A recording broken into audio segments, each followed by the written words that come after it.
Cubans are suffering under Trump's embargoes. We'll have an update on the situation in Havana and more today on the Undercurrent.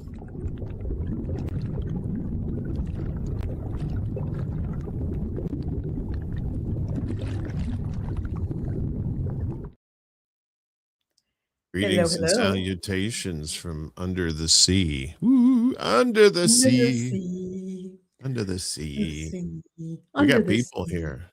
We got people here. We got Willie. We got Max. We got Chuck. That's we've got StreamYard.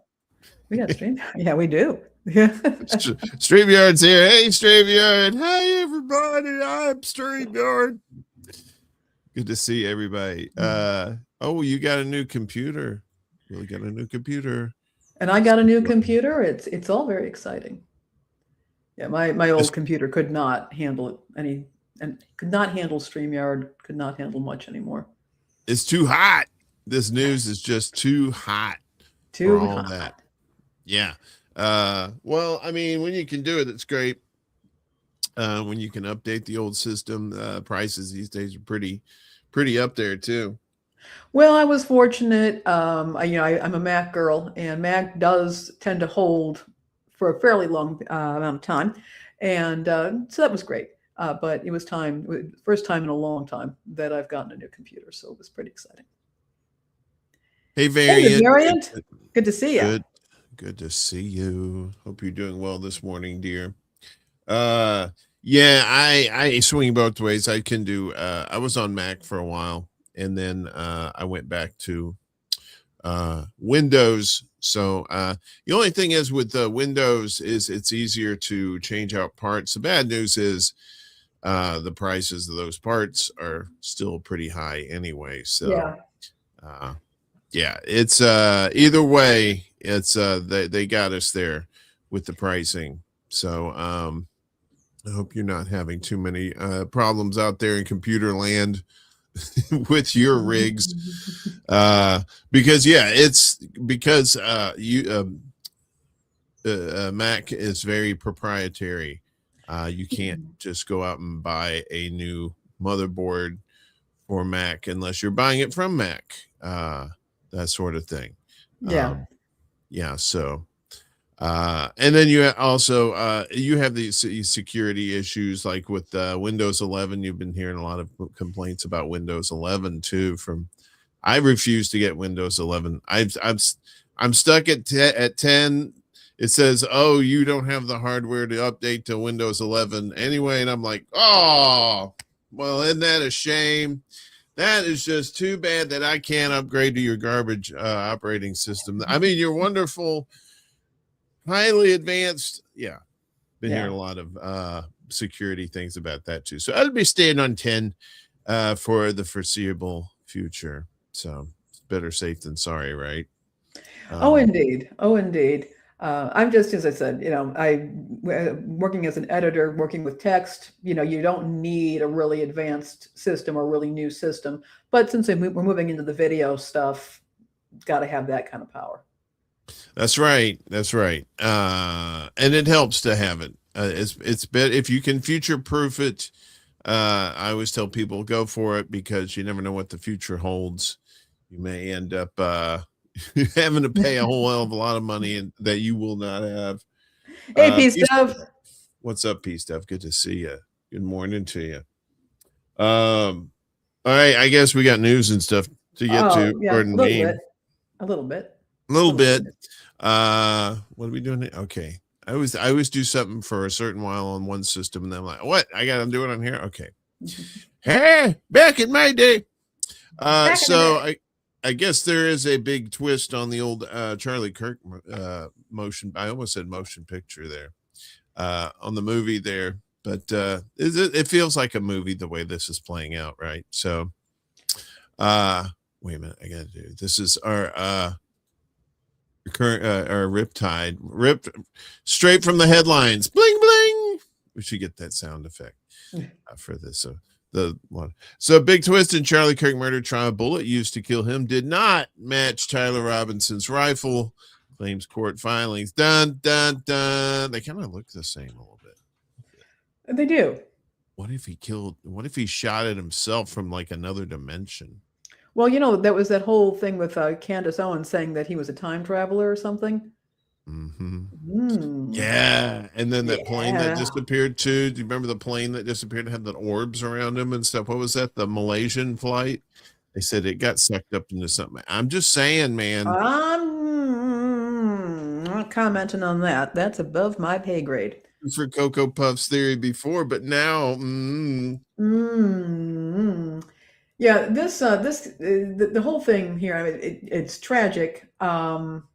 It's tragic, well, but it's stunk from the very beginning. But go into it, Uncle Warren, please. This is very interesting.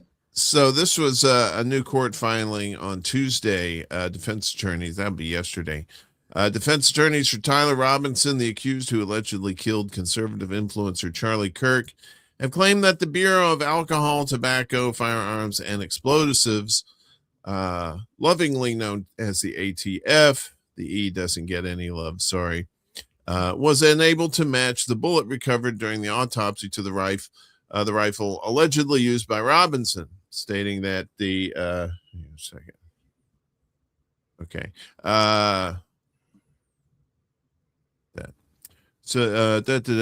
used by stating that the recovered weapon was a Mauser Model 98 30-06 caliber rifle. Defense lawyers stated that the ATF and analysts could not conclusively identify the bullet fragment found in Kirk's body to that of the bullet fired. Like they need more conspiracies.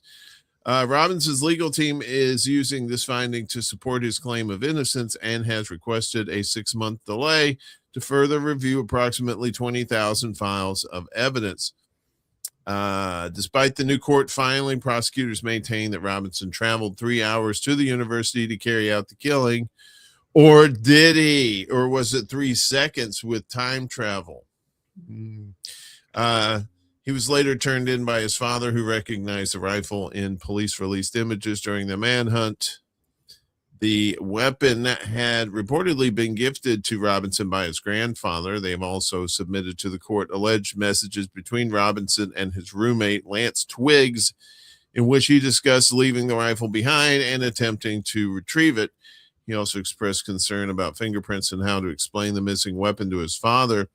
Prosecutors say that Robinson eventually confessed to his father, who then contacted law enforcement and helped secure him until officers arrived. They also quoted Robinson's friends, who said he joked about violence during drunken moments and had been influenced by extremist views. Who doesn't drink about violent moments or violence during drunken moments? Right? Wait, what? Sane people? I'm sorry. The defense highlighted that reports from the FBI and ATF show multiple DNA profiles on key evidence.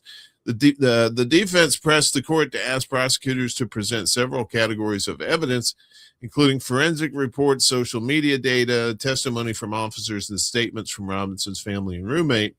They also claimed that some of the evidence may rely heavily on hearsay. Oh, no, not hearsay. That's the worst kind of evidence. Turning Point USA founder Charlie Kirk was killed by a gunshot to the neck on September 10th of last year. The attack occurred while he was speaking at an outdoor American Comeback Tour event in the central courtyard of Utah Valley University in Orem, Utah. Robinson is facing capital murder charges and could receive the death penalty for the September 10th killing at Utah Valley University. I don't know. I'm suspicious of everybody. Yeah. Yeah, I'm super suspicious of everybody. So which leads me to one of two things. So if this is legit, if this is like a different bullet, a totally different bullet from another gun, then why would the powers that be that are trying to suppress this allow this information to come out? Yeah. And two, if it's wasn't supposed to come out, who did the slipping and what was their goals and that sort of thing. And yeah, I mean, why not try and find that other gun and that other shooter and right? Find the other gun? What kind of legal credibility is that? going after the real killer. And we'll also lift with the question here. I mean, was this kid set up? I mean, was his if he's being influenced to have extremist views? Absolutely not. He is in no way, shape, or form being influenced by any outside people. Absolutely not. I totally. Yeah. We are living in a very strange timeline. Well, it gets stranger, Yeah. if you can believe that. So the sheriff who was involved in the in all this, that the investigations and whatnot, guess what he said? No más trabajo aquí. He said, take this job and shove it. Ain't working here no more. So the Washington County Sheriff abruptly resigns following undisclosed complaints. Well, odd time to quit the old force there, Bob. Just saying. Washington County Sheriff Nate Brooksby resigned and announced his retirement on Friday, this past Friday, ending an over 30-year career in law enforcement, according to the Washington County Attorney's Office. Brooksby's resignation comes after the county received complaints from individuals who were concerned with the operation at the sheriff's office. That's according to Deputy County Attorney Courtney Sinagra, who told the Tribune here, the Salt Lake Tribune. The commissioners discussed those with the sheriff who disagreed with what was being said, but he did decide to go ahead and resign and move on to retirement after 30 years in law enforcement, she added. After that decision, the complaint asked the matter not be pursued further, and we're respecting their request. How's that about that? How's that work out? Sinagra said that she cannot share details of the complaints with the Tribune out of respect for the individuals who brought forward the concerns. The county expressed gratitude for Brooksby's years of service in a press release on Monday. Sheriff Brooksby has been a tremendous asset to our community, and we appreciate his many years of service, but not today. Not today. We appreciate the other many years of service, but not today. I added that last part. Washington County Attorney Jerry Yeager said in a statement, the Washington County Attorney's Office is now ensuring that the legal procedure for appointing a new sheriff is appropriately executed. Yikes. That's a terrible choice of words. According to Utah law, the political party of the prior office holder will nominate a new individual for the job. So I guess he was a Republican, maybe. I don't know. In this case, Washington County Republican. Okay, yeah. Will submit the name of the individual it chooses to fill the sheriff's position. After that, the county commission must officially appoint that individual. Interesting. So he, yeah. So right after that, drops for Charlie Kirk, all of a sudden, oopsie sauce. Well, my, look at the time. Gotta go. And talk about lack of transparency. There are complaints, but we're not going to reveal the complaints because we don't want to, expose the complainants, the people who are making the complaints. But this is a public office. Doesn't the public have a right to know? One would think on public matters, yes. And seeing how this was, yeah, he was shot. And why is this guy? Why is this guy? This guy right here. Why is he retired? He said, "Serve him up. That's it. I'm done. Toast. Stick a fork in me." He's done. I was so sure that was illegal. Okay. Okay. We're talking about the war drone company. And this over here. So Brooksby out. This is something we're gonna have to keep an eye on, though. Yeah, one of many things that we're keeping an eye on. Well, I tell you, it's one of these things. It's like, all right, I didn't want to get into the hype, but if there's like some real like cover up criminality going on here, I think we should probably at least say, hey, look, what's going on here. So yeah. When people are assassinated at a rally in Utah, I think we need to pay attention to it. Mm-hmm. It's just a Yeah. thought. And he's Yeah. a media guy. And look, again, I know he was. I know he had he had his own agenda. But this is not good. It's never good. It's a miracle that other people weren't injured Mm-hmm. when that sort of thing happened. So yeah, I'd kind of like to know what happened and see somebody brought to justice, particularly the person who actually fired the gun that had the bullet in it that killed the guy. Right? You and your thirst for justice. Will it ever be quenched? I doubt it. You know how people are. This is let's see, here's a good. So let's bring this up. So in other news, as birthright citizenship goes to the Supreme Court, here's how Americans feel about it. That means if you were born on this land, on this hallowed sacred dirt of America, we're talking about you, cowboy or cowgirl or whatever you got underneath the hood. The Supreme Court will now hear arguments Wednesday, that's today, on whether all children born in the U.S. can continue to automatically receive citizenship. The decision, not expected for months, could reshape what had been a long-time constitutionally enshrined practice that has been challenged by the Trump administration and a few other people too. Oh, hi, you could go away. There you go. Public opinion on the issue is complicated. Americans are heavily in favor of granting citizenship to children born to parents who were also born in the U.S. or to those who immigrated to the U.S. legally, but they are split on, or much less in support of automatic citizenship for children born to parents who immigrated illegally. Dun, dun, dun. Those scallywags. Only about 36 countries around the world, mostly in the Western Hemisphere, offer automatic birthright citizenship. The legal term for the practice is jus soli. I thought it was a sauce there for a second. Latin for right of soil. Maybe it's right for sauce, right of sauce too. Sauce. Sorry. I'm thinking about French dips, but never mind. They are Jew. Yes, you know that they stick the beef and the sandwich in there. So good. So it has roots in colonialism, particularly in South America and Africa, when Western European countries needed more people for labor and to outnumber native populations in those places. Many African countries abandoned the practice after gaining independence. Other countries in recent decades have also abolished the practice. Ireland did so in 2005 after roughly 80% of voters rejected it. The UK, Australia, and New Zealand, India, and Pakistan all also have done away with it.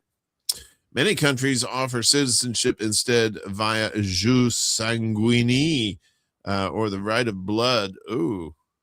That sounds messy.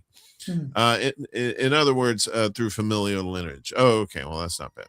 I thought there was gonna be like, shing, the blood. It's so much. This month, though, Italy even further restricted who qualifies. In the U.S., birthright citizenship became part of the Constitution in 1868 as an effort to protect recently freed slaves. It was enacted with the passage of the 14th Amendment. Section 1 of the amendment says, all persons born or naturalized in the U.S. and subject to the jurisdiction thereof are citizens of the United States and of the state wherein they reside, therefore, to which thereof, therefore art thou, thee, thus thou. But Trump has taken an aim at birthright citizenship, passing an executive order on day one of his second term to ban it.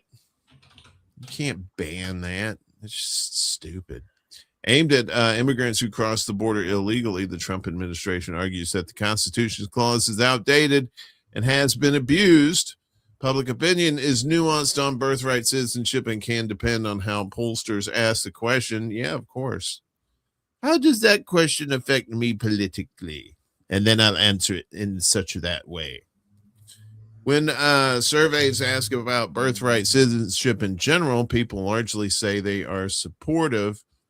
But that support begins to crumble when respondents are asked about the parents' legal status, with significant divisions by party, race, age, and how they get their information. Yeah, mostly about how they get their information. A Public Religion Research Institute survey from December found 2/3 are in favor of granting citizenship regardless of their parents' citizenship status. A large sample poll by Civic Health and Institutions Project, or CHIP 50, a survey done in conjunction with multiple universities, found 59% in favor of keeping it, but both showed higher support than other surveys, and both mentioned in their questions that the right is found in the U.S. Constitutions. Other surveys have found less support for it. NPR Ipsos poll last year found a slim majority against ending the practice, with 28% in favor. The Pew Research Center YouGov poll. So yeah, and there's more here. You can catch this on our Substack to get the full meal deal. But yeah, to say that, okay, that now they're trying to get rid of the technicalities, right?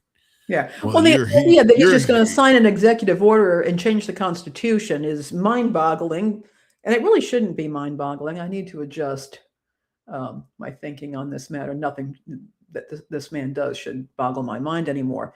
And what is really irritating me about this is that this country has had a nudge, wink approach to undocumented migration for the longest time, because many industries run on that labor because those folks are easy to exploit.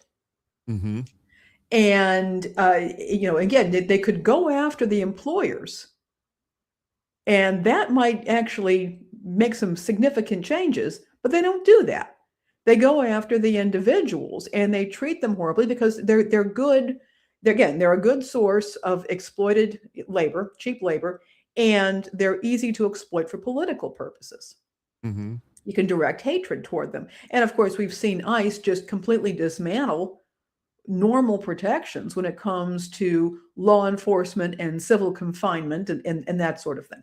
So we've got all that happening. Now, one thing that's really concerning me about this, I mean, we can have a debate about birthright citizenship. As they pointed out, many countries don't have it, but it would require constitutional changes. But I'm also really concerned about if nothing changes and we don't start going after the companies that employ people who do not have a legal right to work here, what we're going to do is create an even larger class of people who are incredibly vulnerable, who do not have a right to go to school, who may not have a right to medical care or food or shelter, and they're going to be even more easily exploited. Right now, there's the question is coming up. There was a case in Texas, I think in the 80s, which did establish that children, whether they are documented or not, have a right to a free public education. If they're here, they have a right to go to school. That some folks are looking to take that away. And again, these children will be fodder for all kinds of abuse. And we're gonna see kids grow up with no education, no degrees, no interventions for learning disabilities. They don't have a legal right to work. They will be even more exploitable. So I think that I don't trust the narrative on this issue about migration or birthright citizenship. I think all that's going to happen is we're going to have an increased pool of people who are easy to exploit for political or financial purposes. Yeah. I say if it ain't broke, don't fix it. If you're here, if you were born here, I don't care where your parents are from. If you were born here on this soil, you're an American. Yeah. That's the way it's been since we've been growing up. I don't see any reason for changing that. I think people need to get off their duffs and put on some actual solid legislation so this stuff doesn't need to go to court all the time. Yeah. We need to fix this. We need to sit down and fix this. And not for the reasons that either side is touting. I think it's systematic, and the system itself needs to be uprooted and fixed before any of this extraneous stuff is ever going to get fixed. Like It's like, hey, I mended your broken arm. Oh, your liver's messed up. Oh, that's. But hey, your arm works for now. All right, let's get on. We got a lot to get to. So of course, now Israel has a new death penalty, but just for Palestinians, apparently, if you're into that sort of thing. So UN rights chief urges immediate repeal of Israel's new death penalty law. Like I said, I was not being not using hyperbole when I said that it's some for thee but not for me kind of thing. The top UN human rights official was among those who on Tuesday urged Israel to repeal legislation it passed the previous day, legalizing the hanging of Palestinians convicted of terrorism-related killings of Israelis. A new law, law critics contend, will not apply to Israelis who could commit these similar crimes. The law passed by the Israeli Knesset states that Palestinians must be hanged within 90 days if convicted of nationalistic killings in a military court.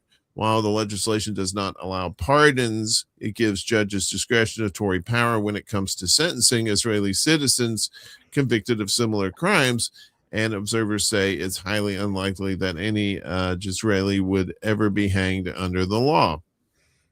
Yeah, some for thee, but not for me. Experts argue the 90-day provision and lack of appellate process are violations of international humanitarian law. It's deeply disappointing that this bill has been approved by the Knesset, a UN High Commissioner for Human Rights, Volker Turk, I never say his name right, said Tuesday. It's patently inconsistent with Israel's international law obligations, including in relation to the right to life. It raises serious concerns about due process violations, is deeply discriminatory, and must be promptly repealed. The death penalty is profoundly difficult to reconcile with human dignity, and it raises the unacceptable risk of executing innocent people, he added. Its application in a discriminatory manner would constitute an additional, particularly egregious violation of international law. Its application to residents of the occupied Palestinian territory would constitute a war crime. While proponents of the law, some of whom, like Israeli National Security Minister Itamar Ben-Gvir, celebrated its passage, say they believe it will deter Palestinians from killing Israelis. Studies in the U.S., the only Western democracy that actively executes people, have repeatedly shown that the death penalty is not a deterrent to crime. No, it's not. No, it's not. Palestinians and their defenders have also warned that the law could open the door to mass executions. Yeah, that's where I see that too, including of anyone found to have killed Israelis during the October 7th, 2023 Hamas-led attack, for which Israel retaliated with an ongoing assault and siege that has left more than 250,000 Palestinians dead, maimed, or missing. Trials for crimes related to October 7th are supremely important, but they must not be anchored in discrimination, said Turk. All victims are entitled to equal protection of the law, and all perpetrators must be held accountable without discrimination. Other human rights defenders also condemned the new Israeli law and called for its repeal. Yeah, and there's just more of these groups going on here. But yeah, this is not a deterrent for crime. This is a deterrent for a specialized group of people. And they even say so, like, well, nobody will get out of punishment for it, but it's up to the judges. And if the judge says, oh, well, he doesn't need to, or she doesn't need to die for this, you could do like some sort of like life imprisonment.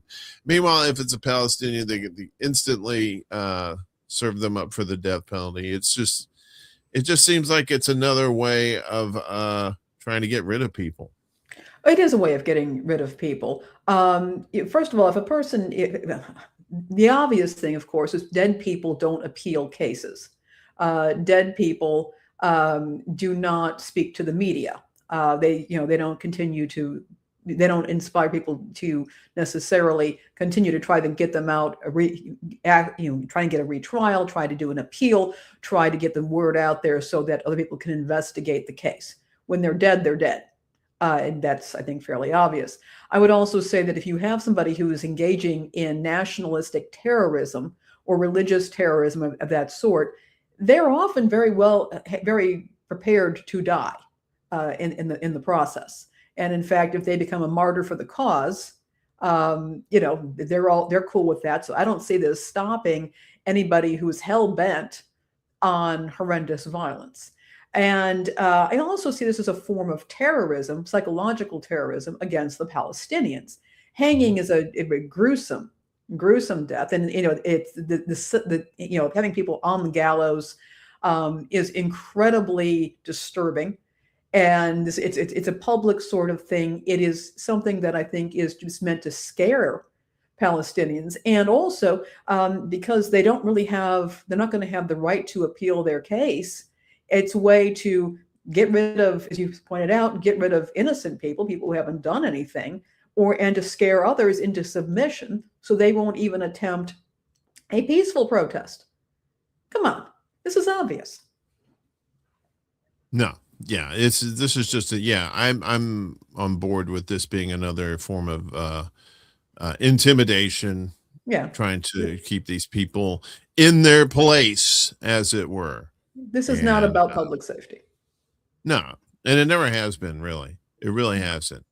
Maybe their own public safety, but sure as hell not the public safety of the whole, everybody as a whole. That's for sure. Meanwhile, China is looking into our little nasty little goodies over here. What are they doing? They are all up in our business.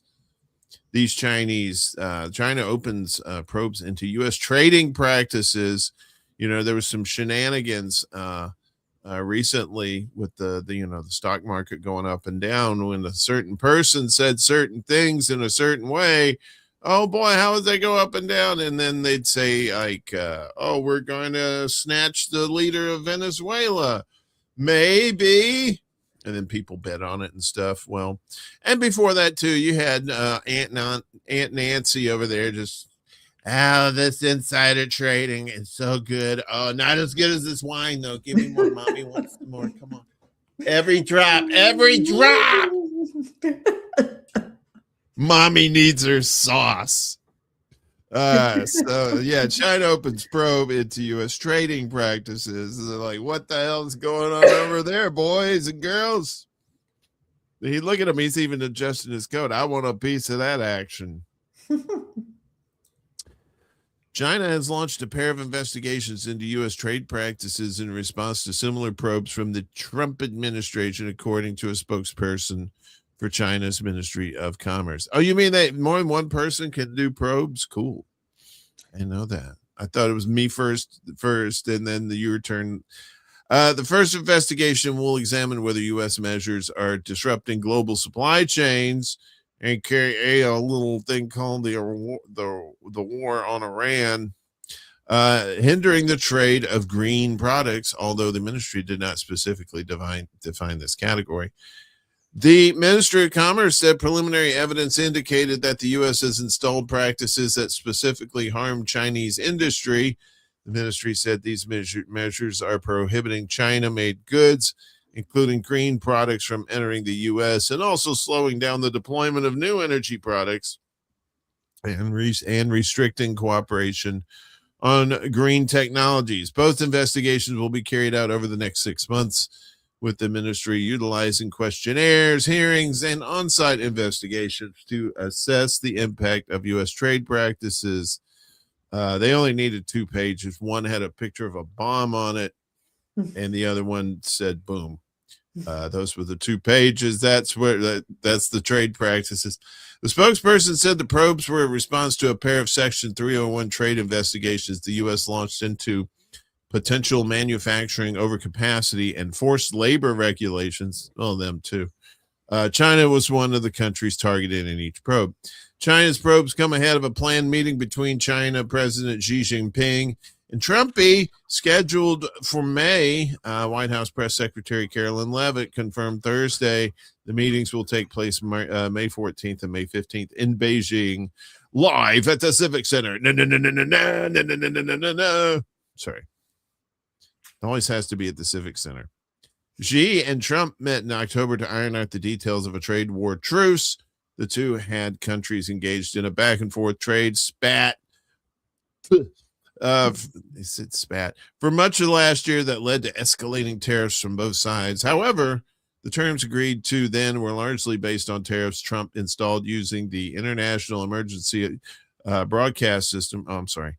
The International Emergency Economic Powers Act, the IEPA. Those levies have since been lifted following a Supreme Court ruling that invalidated them. Seems like that's how it is these days. Trump goes to the Supreme Court. The Supreme Court mostly says, nah, dude, you can't do that. In a move exuding growing confidence, China is in effect telling the U.S. that if you return to your IEPA level tariffs, which we accepted in our October truce, we will impose more tariffs to match that increase. Wendy Cutler, SV, I guess that's Senior Vice President of the Asia Society Policy Institute, or ASPI, said in a LinkedIn post, and to back off this move, expect the emboldened Chinese negotiators to make more asks when the leaders meet in May. So what's good for the goose is good for the gander. I for one welcome. I know, right? Our Chinese global citizens investigating our practices. I think it's what keeps you honest. You know what, and it makes us look so stupid too. It's like, what them damn Chinese? Why they investigating us first? Well, y'all did some illegal shit. What? No, we didn't do that. Did we? Did we do that? I'm looking at you.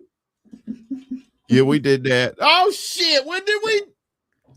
I'm sorry. And that's how they go. They go, I'm sorry. We didn't mean to do that. Yeah, of course. Of course. And that was the perfect time as the United States looks as weak as it does against Iran. These other countries are like, oh, we get to talk shit now? Okay. Okay. Hey, everybody. Yeah, we get to talk shit now. Come on. Mic's open. Let's go. Yeah. And I would too. This is the perfect time to line up on those jackasses. Absolutely. Absolutely. And as I said, it'd be interesting to see what the Chinese come up with. Yeah. Like, for a country that builds trains instead of bombs, for countries that they're servicing there, it makes a difference, So, oh, you don't want to blow shit up. Oh, you want to actually build some stuff. Okay. It's amazing how that works out. When it comes to just regular ass people and not people selling weapons. So now there's going to be a new method of counting Americans. We're not going to. Well, they're testing something. This I saw and I was like, So I thought we would include it because it's onesies, twosies, redsies, bluesies. I only get to 4, and then I can't count past 4. Redsie bluesies, and it always messes me up with the redsie bluesies. All right, so the United States Postal Service to test new method of counting Americans. 2030, that's coming up, folks. It's not as far away as you may think. The U.S. Census Bureau will pilot using the U.S. Postal Service workers to collect responses in a 2026 field test. For the 2030 census, it will test whether postal carriers' local knowledge can improve in-person follow-ups and reduce costs while responding households complete an online questionnaire. Why it matters. Yes, that's what I want to know. The 2030 census will shape congressional representation and guide an estimated $2.8 trillion in annual federal funding, making methods that improve accuracy and efficiency significant for states and communities.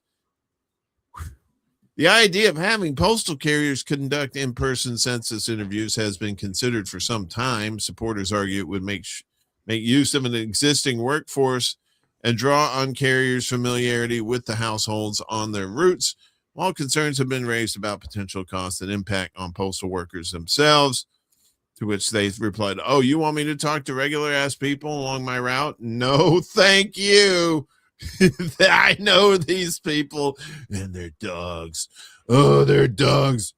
The Bureau announced it has updated its 2026 census test locations to Huntsville, Alabama, and Spartanburg, South Carolina. This is Spartanburg. The sites were chosen to help the agency assess how collaboration with the USPS could improve efficiency, as well as to refine in-field data collection methods ahead of the census. The primary way the U.S. Census is conducted is through self-response. The agency sends invitations to households encouraging residents to complete the questionnaire on their own. Yeah, good luck with that. Most commonly online, though options to respond by mail or phone are also available. Those are the ones I'm talking about. People don't like to do that stuff. The Bureau relies in part on address data and delivery support from the USPS to reach households across the country. For households that do not respond, the Census Bureau conducts what is known as non-response follow-up. This involves breaking into their home, eating all their food. No, I'm kidding. This involves hiring large numbers of temporary workers called enumerators. That doesn't sound scary. Who go door to door to collect the required information in person. These enumerators are typically recruited locally and trained specifically. No, the bulletin. Specifically for the census, and their role is to ensure that hard to reach or non-responsive households are still counted. So they go up to the gravestone and go, "Are you dead? Thank you. I'm going to mark that as yes." Beginning May 1st, about 154,600 households across the two areas will be invited to complete the test online in English only, using a computer, smartphone, or a someone that does those seances. You get one of those people. Get a medium. Check 1 for yes. Check 2 for no. Check 3 for blah. Everybody always picks 3 because it's the best one. Responses by phone or mail will not be available, or by blah. Damn it! I want my blah response. Fucking people. Sorry. The test will use the same questions as the American Community Survey, covering detailed demographic, social, economic, and housing information. It is expected to take around 40 minutes to complete and will include questions on topics such as name, race, sex, citizenship, education, and who your sister is seeing these days. How is it? Are they nice men? Do they pick up the wait a minute, that's not part of the thing. What is this? In Spartanburg, 25 postal workers taking part in the pilot will go door to door along their routes to ask households the census test questions. If they do not respond online, they will identify themselves as postal workers, to which the older people will go, "Wait, are you going postal on us?" Remember when people went postal and things, Uncle Warren. got painted in red. Painted in red is all I'm saying. In Huntsville, the Census Bureau plans to. Okay, yeah, we already said that. All right, so these people are going at the risk of their lives to go door to door to say hi to these people. Like, fill it out, please. Don't kill me, please. Don't kill me. Yeah, as Chuck points out in the everybody's talking about this in the comments. Right now, there's talk about the U.S. Postal Service going bust within the next couple of years. That's one thing that's happening. The Postal Service is not known for treating its workers all that great. They also have a habit of introducing new services, but not adjusting the time allotted for getting the mail out. The other thing that's getting me at this point, and people don't like it when census workers show up at their homes, and this could, in my view, create even more friction between postal workers and, you want to have a good relationship with your postal carrier. I've just found that to be very useful. And this could create additional friction between people and postal workers. Not what I want to see. But I have to say I'm a little suspicious at this point. Why are we deputizing postal workers to, well, in my opinion, snoop? It's because they don't do enough. Get off your butts. You know. Yeah, but it's they are they being deputized for snooping? They already know Probably. people's business, okay? And the postal worker can go and rat on them at the Census Bureau saying, "Hey, this person, they say this number of people, but they're getting mail for this number of people." They're Yeah. seeing different names here, and we're seeing some names that maybe don't sound American. I remember that, Tom. I absolutely remember that, Tom. And so, it's for me. I'm not liking this. It's one thing if you have somebody who's a census worker. Okay, they're trained. They come out, they do their jobs, and they go home, and that's it. When you have a postal worker who has a lot more knowledge about these households, are they being trained to be snoops and spies? And we've got this, we got ICE, we got Department of Homeland Security. How is that information going to be used? I mean, the census is supposed to give the government an idea of where people are, what languages they speak. It determines how much money these areas get, how much support these areas get. But in this environment, I don't like this strategy at all. Nah, I don't either. I don't trust it. I simply don't trust it. People don't like people coming to their door unannounced either, too. You notice that too? Like they don't like even if they know you, they're like, why didn't you text me first? What's this? We've all now just kind of like hunkered down now in our spots. So yeah, I don't see this. I don't see this ending well, and I'm very suspicious of the motives. And honestly, I don't see the post office managing this well either. And I think we're going to have postal workers who are volunteers who are suddenly going to find themselves working a whole lot of extra hours for minimal or possibly no compensation, taking additional risks, and this will further mess up the mail service. Nope. Yeah, they already got their own problems as it is without adding to them for sure. Yeah. Just like in Cuba. Yeah. How you like that segue? It's not, we've been talking, it's not like there aren't so many different stories going on right now that are happening. But I wanted to take a look at what was happening in Cuba. And we've got some updates too, Uncle Warren, that you found. Some articles about some things that are going on. There's some humanitarian aid coming in here. This actually really caught my attention when I heard about the idiot celebrity activists who decided to show up in Cuba and stay in nice hotels, and they had their power on when the average Cuban is, having to deal with ongoing blackouts. And there we are. But I wanted to talk about what's happening in Cuba. Cuba, of course, has had to deal with pressure from the U.S. for a very long time because they decided that they wanted to run their country the way they wanted to run it. And we don't like that, or the U.S. doesn't like that, and has made things very difficult for them. But this energy embargo is causing the day-to-day living has become even more difficult for Cubans. There's talk of blackouts that are going 12, 15 hours a day, and sometimes those are being extended. And we've got a situation here where public services are crumbling. We've got a public health problem because they can't pick up trash. And that's causing rodents and bugs to feed on the trash. It attracts them. It attracts the rodents and the mosquitoes and whatnot. And this can spread disease. We've got a country, by the way, many people are aware that they have all these old classic American cars, and some of them are Soviet era, Soviet cars as well on the streets. They keep on repairing.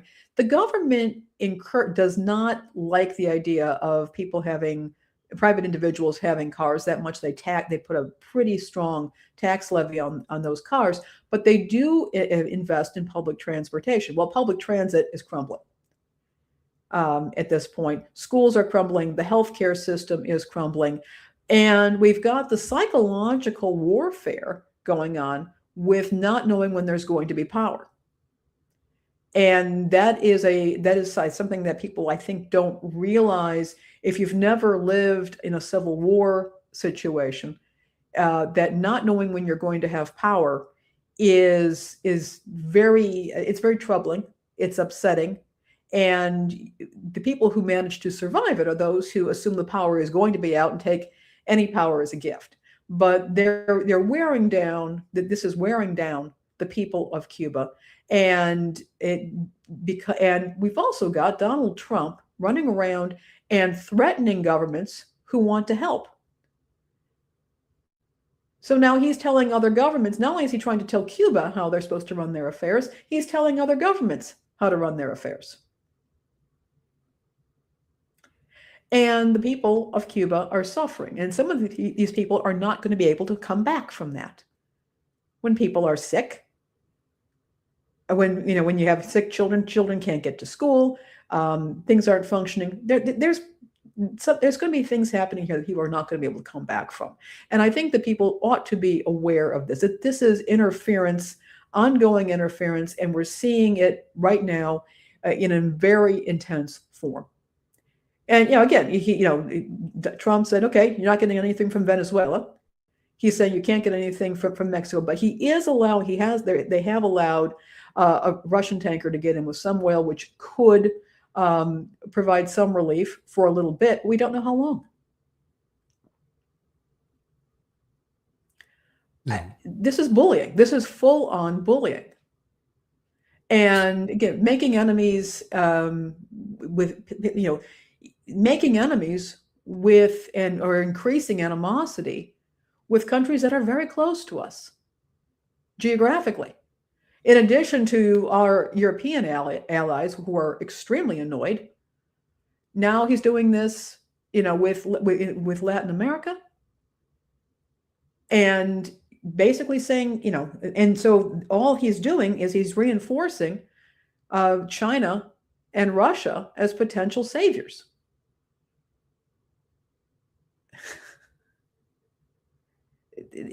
What's going on here? I remember there was something that Kit and Heartlands Media, we talked about this a few times on when he and I would do shows together. And he said, look, it's, we're losing our friends, and there's going to be a point where the U.S. may need help, and nobody's going to want to help us because of what this country did. And he was right. And look what we've done. And meanwhile, we've got this island of people who have resolutely, have built a society. And I'm not crazy necessarily about the regime necessarily there, but they've built a society. They have prioritized things like public transportation, medical care, education, and we have the U.S. has just tried to make it as difficult as possible for them. And now it's like a cat battering a mouse. Well, if socialism is such a bad thing, if this is why they're being punished and sanctioned in the first place, why not just let it fail on its own if it's such a bad thing? But it hasn't. It's only failed because of these embargoes that the U.S. has done. They haven't been, and even then, with the embargoes, they've still managed to have top quality health care in Cuba too. And I think that makes the United States look bad. They say, see, look what they're doing. Those communists down there with their good health care. Wait, what? Good health care? Why'd they get the? Yeah, so they're making do with less. Meanwhile, we have this embarrassment of riches here in the United States, and we can't even get everybody taken care of health-wise. Yeah. That's just one example. And think of all the people who voted for Trump because he said, oh, yeah, we're not going to be endless wars. We're going to take care of our own. And he's got his finger in just about every pie. Yeah. And I didn't want to ride the anti-Trump train, but I'm at this point, this is, it's exactly what he said he was not going to do. And he's gone ahead and done it. And I don't know if we're coming back from this. I don't think we are. And I don't think whoever's going to come after Trump is going to make a lick of difference either. There's nobody exciting in either party that screams leader, that screams, this person will get us out of this mess. It's got to be us. We have to be the ones to get us out of this mess, and if we don't do it, the mess is just going to get worse and worse. And I think that's the point we're at there. I think people have been wanting someone else to do it, and it's like, no, we have to. No. And it's not going to happen. And the protesting, okay, there are people out there protesting. But I think most, political groups have been infiltrated at this point. I think we're in a far more serious situation than people realize. And we'll talk more about this during the show, but I think we're in a far more difficult situation. When we look at a government that's willing to bully, and the government's been willing to bully for a very long time. I think now we're that the average, and I don't like doing this, but the average white middle class person is now feeling this in the U.S. And I think that we don't have the tools to manage this, or to handle this, or to address it. Here we are. Yep, we got to spur those on who are. Let's see, you're voting for Arachi. You can't vote for him. It's good to see you, the Varian. It's good to see you here. I really appreciate your comments. I mean, really appreciating everybody in the comment section. It really means a lot. I know we were talking about it before the show, Uncle Warren, how much we appreciate all of you in the comment section, that you're willing, whether you agree or disagree or whatnot, really appreciate it. Yeah, without you, there's no us. And speaking of no us, there'd be no recurring tide. And that would be a shame, right? Because we have to catch up on these stories that we've been covering here. That includes Gavin Newsom and his haircut there. And his haircut. Yeah, remember last week. Yeah. So Newsom to ban California officials from insider betting on prediction markets. So no poly market for you. And probably because a lot of the betting includes him too. So Governor Gavin Newsom plans to sign an executive order banning appointed state officials with insider information from betting on prediction markets, according to an advance copy first seen by Politico. Newsom's move would make him the latest politician to take aim at concerns of rampant insider trading on the platforms, as fast-growing sites like Kalshi and Polymarket feel all kinds of bets, from those in sports to pop culture and even state politics. Yeah, that's right. The governor's order, which will immediately take effect once signed, expands existing ethics rules to prohibit state appointees from using non-public information to enrich themselves or family members on prediction market bets. Newsom's office first teased the announcement late Thursday in a Twitter post from his press account that jokingly asked Kalshi and Polymarkets to get odds for this. You see what he did there with the thing? Newsom seized the chance to dig at President Trump with his order, which accuses his administration of a failure to enforce ethical standards that would prevent government insiders from abusing prediction markets. At a time when Trump's Washington is riddled with ethical failures and insider profiteering, California is drawing a bright line. The governor said in a statement, "We're not going to tolerate this kind of corruption in California. We've got our own kind of corruption we tolerate. Thank you very much." He's what he meant to say at the end there, but he didn't. The order references an unusual instance where someone correctly predicted events related to the U.S.'s military intervention in Venezuela and its strike on Iran. Wagers around those conflicts prompted accusations of insider knowledge and the introduction last week of legislation in both houses of Congress, which would ban bets on terrorism, war, and other events. Newsom and other Democrats have previously criticized prediction market platforms over ties to the Trump family. Donald Trump Jr. is an advisor to both Kalshi and Polymarket. Oh, look at that. How about that? But Newsom is hardly the first to knock prediction markets in other states. And in Congress, lawmakers from both parties have demanded greater regulatory scrutiny amid suspicions of insider trading and fears that the platforms could addict kids. The kids I'm worried about getting addicted are the ones with those military industrial complex checks that they have written to. Those kids I worry about getting. Yeah. Are you scared of those kids? I'm scared of a lot these days. But we're talking, I think it was last week, about that Israeli journalist who was getting death threats because of his apparently accurate reporting on a minor skirmish. And the poly market, or the prediction market, gamblers didn't like that and started threatening him. And I said, how many times has this happened to journalists that didn't have any resources? And now we have Gavin Newsom saying, which ought to be obvious, don't be using insider information to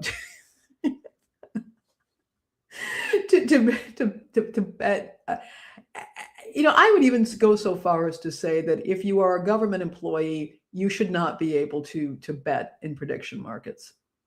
If you're going to have your pension, shore up the pension, make sure they're taken care of in retirement. But I would say, you really want to have a sharp control, some pretty serious controls on speculative investments.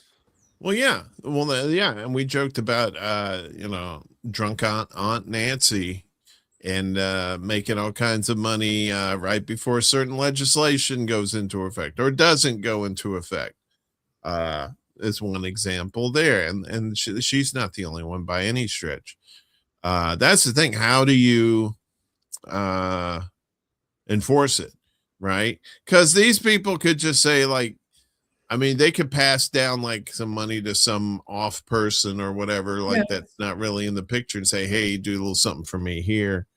Or not even for me. Put this, it'll be in some corporate name or some PAC name or something like that. They have 8 ways from Sunday to get that stuff around you. So and now you have this what was it called? Did Chuck call it the poly market? Yeah Poly market is dangerous. If you want some insider trading, you want to see what people are betting on in the middle of the night, and you're like, wait, why are they betting on this in the middle of the night? Yeah, you might want to pay attention to that. So and you might want to pay attention to tariffs too. We want to pay attention to those tariffs. They're always gouging us. So EU Central Bank says U.S. consumers could eventually pay half the cost of tariffs. Oh, see, womp womp. Wait a minute, do we have a womp womp? I don't think we have a womp womp. Womp womp. We should have one. We have a lot of womp womp news. So, see, wait a minute. Went down too far. So new European Central Bank data shows American consumers and importers bearing the brunt of tariffs. Shocking, I know. While tariffs are reshaping the geography of trade relations with the U.S., their costs are falling mostly on domestic importers and consumers, the ECB wrote in its economic bulletin published this past Monday. We find that costs associated with higher tariffs are passed down the pricing chain. Well, you think? Do you mean the customer always bears the burden? With consumers currently bearing around a third of the tariff burden. The ECB added that if higher tariffs are expected to stick around for a longer period, which they often do, evidence from American companies indicates they will pass a larger share of the cost of these duties. Guess who? On to consumers. Over the long term, this could rise to more than half as companies lose their ability to absorb costs. Additionally, if the extent to which importers absorb tariffs remains limited in scope, as reported above, this implies that U.S. firms would absorb around 40% of higher tariff costs in the longer term, the ECB wrote. Findings come amid a period of high financial stress for U.S. consumers, which, as covered here Monday, is causing Americans to not only seek out lower prices, but to change the way they organize purchases, where they shop, and which payment tools they trust most when money feels tight. In terms of shopping, research by Payments Intelligence showed that consumers facing high financial stress are more than twice as likely as lower stress consumers to use digital wallets for their last grocery purchase at 21% versus 8%, and for their most recent retail purchase at 28% versus 11%. The shift also carries a more constructive signal for merchants and payments players.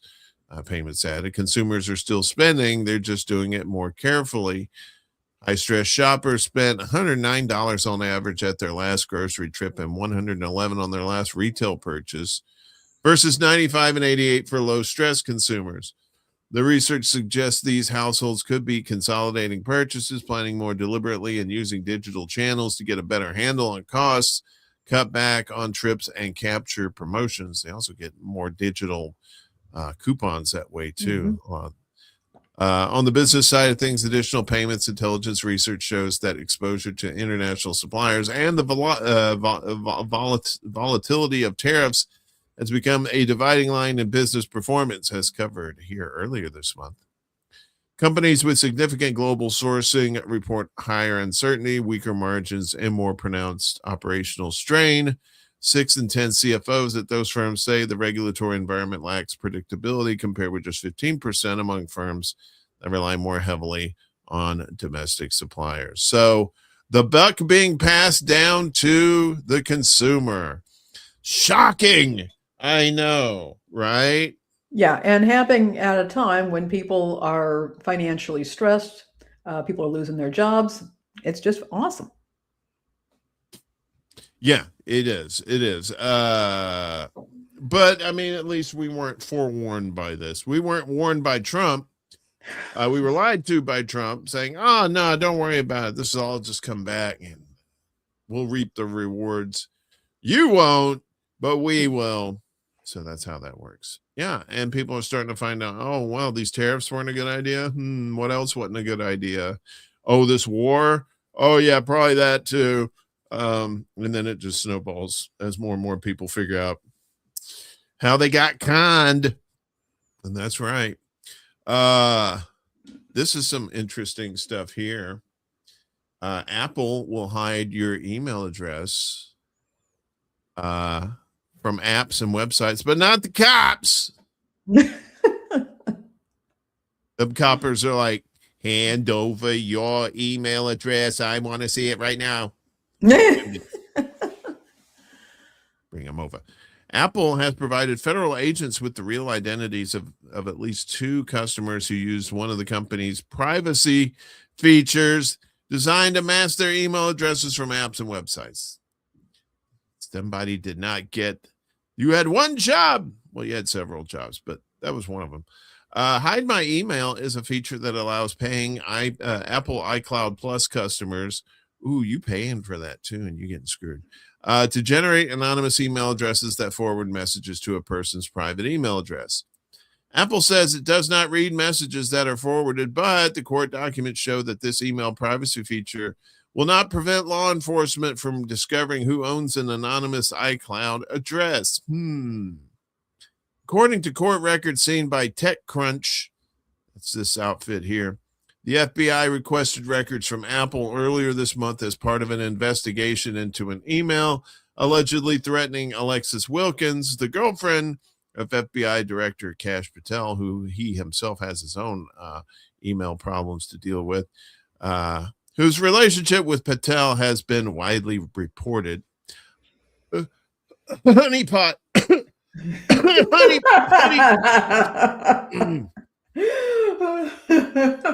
I mean, seriously. Have you seen Kash Patel? Come on, seriously.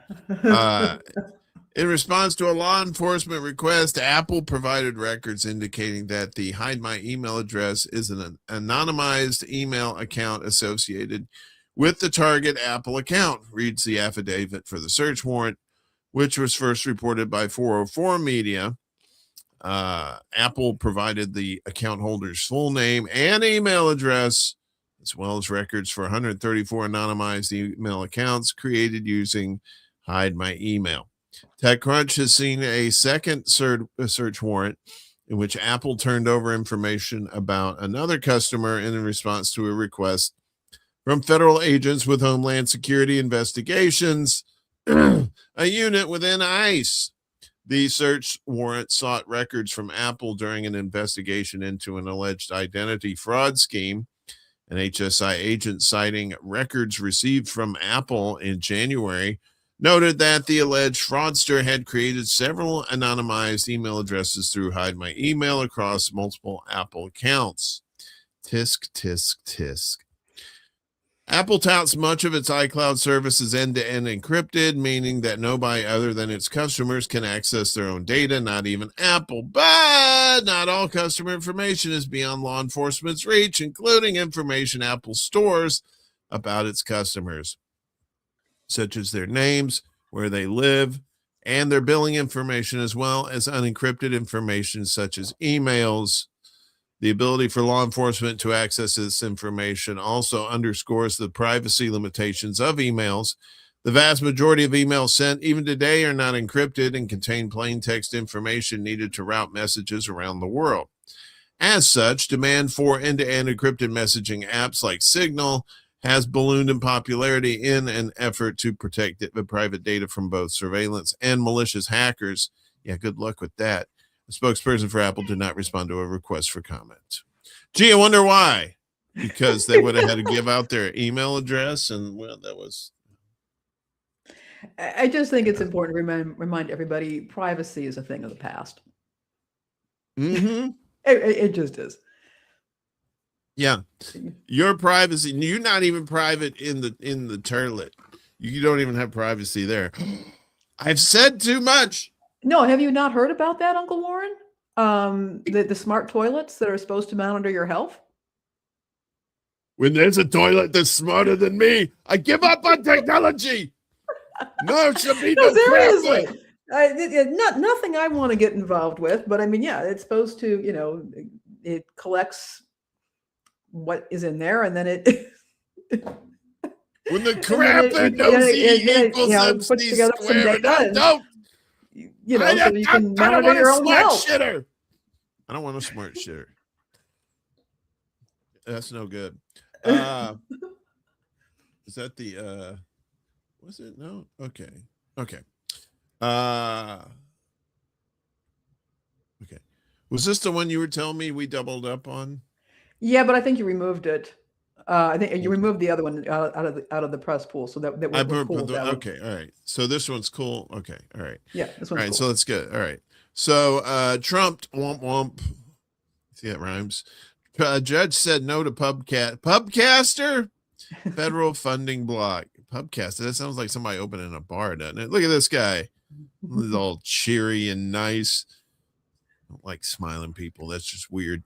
A District of Columbia District Court judge has ruled against Trumpy for his signing on May 1st of last year of Executive Order 14290, which ended taxpayer subsidization of biased media by ending federal funding of both NPR and PBS by the Corporation for Public Broadcasting or any government agency. It marks a defeat for the president against Public Broadcasting Service, which sued Trump in a civil case presided by District Judge Randolph D. Moss. That would be this gentleman right there, this handsome gentleman. For Judge Moss, the executive order violates the First Amendment and as such is unlawful and unenforceable. Specifically, he said the First Amendment draws a line which the government may not cross at efforts to use government power, including the power of the purse, to punish or suppress disfavored expression by others. Executive Order 14290 crosses that line. Judge Moss notes that federal funds provide safety and security for journalists working in war zones and support the emergency broadcast system, among other things that are not linked to ideological bias, which the president and many Republicans accused the newscasts of both PBS and NPR to exhibit. It is difficult to conceive of clear evidence that a government action is targeted at viewpoints that the president does not like and seeks to squelch, wrote Mass, who was nominated by Obama. while dollars clawed back by congressional Republicans that were previously approved by Capitol Hill legislators won't return, and Congress is not blocked from a zero out of future appropriation bills. Congress now has the right to restore funding free of executive branch interference. In a statement, NPR's attorney Theodore Boutros Ghali, oh, sorry, not that Boutros. Theodore Boutros said the court's decision bars the government from enforcing its unconstitutional executive order targeting NPR and PBS because the president dislikes their news reporting and other programming. Right? Yeah, and that And was there one of he our is. first stories on here on the Undercurrent, that that this was going to be happening, and that there was some money that was left that was going to go to a block of other independent public media organizations, and that was happening. But it looks like at this point, this judge is putting the kibosh on this particular executive order. I expect this to go back and forth a bit. But it would be nice to ensure. I mean, again, I have some issues around NPR and PBS, but it would be nice to help ensure that some of these public media organizations have the resources they need to serve communities, including many underserved communities that don't get access to, news reporting, the EMS emergency management system, as well as the educational programming. So something out there, and it's news and it's an update, and we'll see what happens. I don't think this fight's over yet. Yeah, I mean, and you still need those like emergency broadcasts and stuff like that too. We still see them, especially like in the middle of the country where we're seeing weather reports on the regular too. A lot of people rely on their TV and radio in those places. A lot of times it is NPR or or whoever it is their public stations are down there. A lot of those rely on those too. They're relying on the weather reports. They're relying on local news, national, international news. And also there's a cultural aspect. The public radio station down here in Northwest Arkansas has some amazing music programming, stuff that may not be viable necessarily as a commercial station, but I'm hearing wonderful classical, bluegrass, folk, that sort of thing, which you're just not going to easily get on other on major commercial stations. So I think the public, these not-for-profit, non-commercial public stations have an incredibly important role in our communities, and also things like Sesame Street for the kids. Again, that reading readiness, school readiness. There are households where that's necessary. So yeah, I'm pleased to see that this judge is taking steps here. We'll see what happens. Let's take a look at what's going on in the Iraq or the Iran war, I should say. It seems like it was just yesterday. It was the Iraq war. Now it's the Iran war. Just ripped the Q from my Letterman sweater and turn damn it, and turn Iraq into Iran, and it's the same thing. So the U.S.-Israeli war on Iran has killed over 2,000, has destroyed over 90,000 homes. Yeah. So U.S.-Israeli attacks on Iran have killed over 2,000 people, devastated civilian infrastructure across the country, damaging more than 90,000 homes, 300 health facilities, and at least 760 schools, according to reports compiled on Monday. The Iranian Red Crescent Society said the scale of destruction has intensified, describing widespread damage to residential areas, hospitals, and education centers. It warned that essential services have been crippled as strikes continue to hit facilities protected under international law. Iranian authorities say the pattern of attacks reflects a deliberate campaign targeting civilian life, with homes, schools, and medical centers having been repeatedly struck, placing millions under sustained pressure as Washington and Tel Aviv expand their assault beyond military targets. Iranian government spokesperson Fatima Mohajirana said at least 249 women and 216 children have been killed in U.S.-Israeli attacks on Iran since the start of the war, according to statements carried by IRNA. IRNA. She said that all those killed were civilians, including 12 children under the age of 5 adding that strikes on civilian infrastructure have caused additional casualties in multiple locations across the country.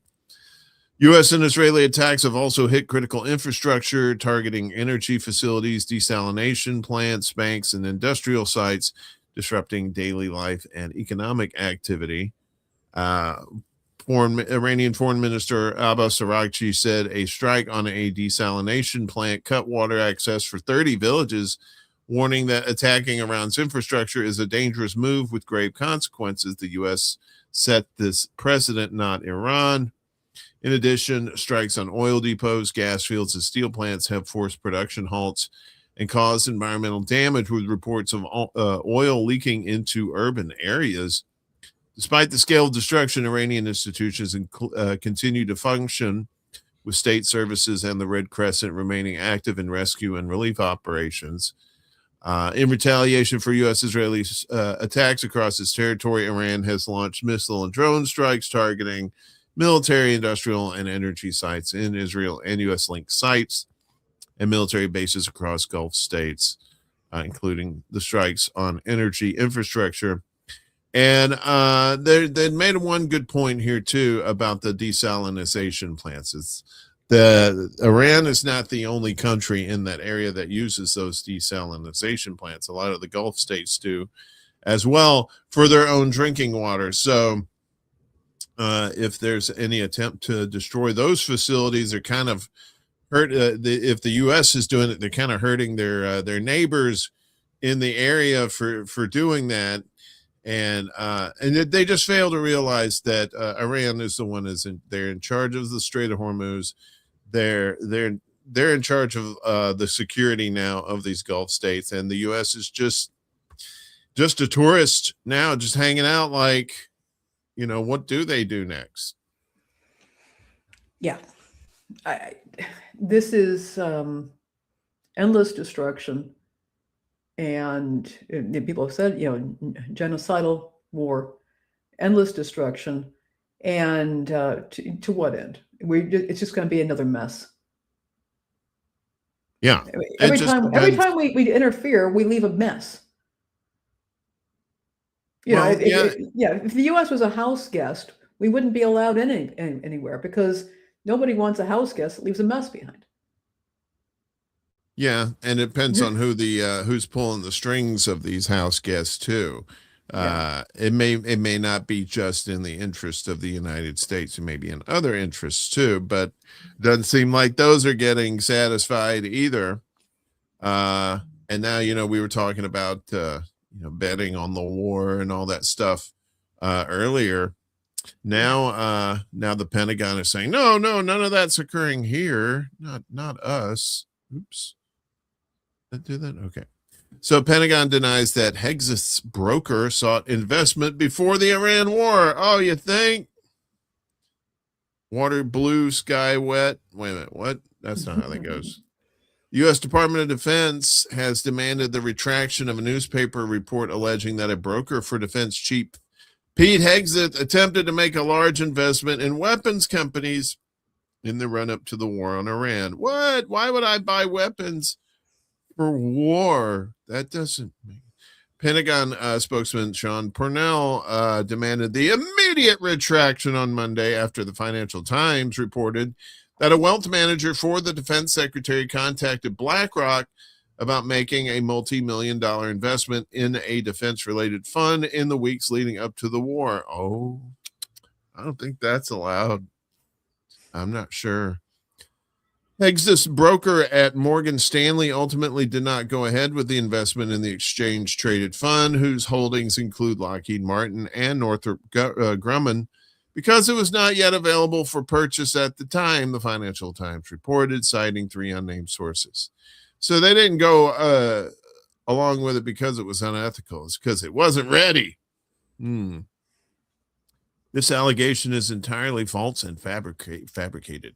Neither Secretary Hegseth nor any of his representatives approached BlackRock about any such investment, Parnell said in a post on social media as he peed himself.